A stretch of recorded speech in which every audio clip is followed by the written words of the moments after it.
spouse, make sure you can talk freely to that person. Some people, from day one, they have problems communicating. So maybe that's not the person for you, because you don't feel comfortable from when you first, before, to use our language, before you even made your intentions, you couldn't communicate effectively. So you tried it once and there was a visceral response, and then you backed off. You said, no, I'm not going to push that button. So you should be saying, I'm not going to marry that person.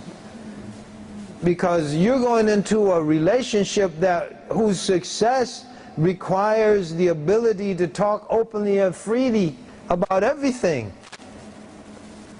And so from day one you can't do that. That's not a good omen or a good harbinger of success in the marriage. So that's a very good point. Naam. Fadda. So in this context of marriage meaning intercourse, you find a number of different names, because it was an extremely important thing for people, for the Arabs, an extremely important thing for people. I mean, we as human beings, Allah subhanahu wa ta'ala has given us three basic primordial appetites. Hunger, thirst, and then when we reach a certain age, we have the desire, we have sexual desire, right? It's a basic human appetite. In Islam, we don't have a negative opinion about the sexual appetite, as was the case in early Christianity. We don't have those negative views about the issue, you see.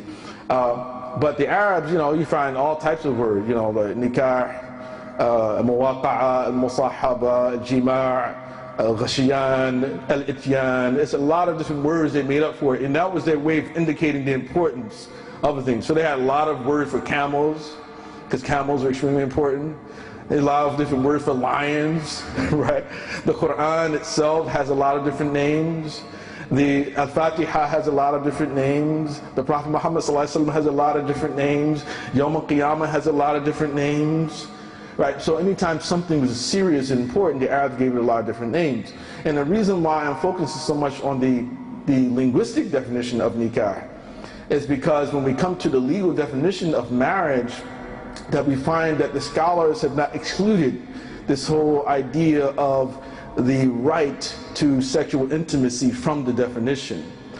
All of them, and this is important. Ibn Arabi, this is taken from the tafsir of Ibn Ashur, and he mentions a statement by Ibn Arabi who talked about the people of ignorance, who when later on they encountered this particular ayat, and they saw again 2, 3, or 4, and they took the wow in that particular ayat to join the 2, 3, or 4.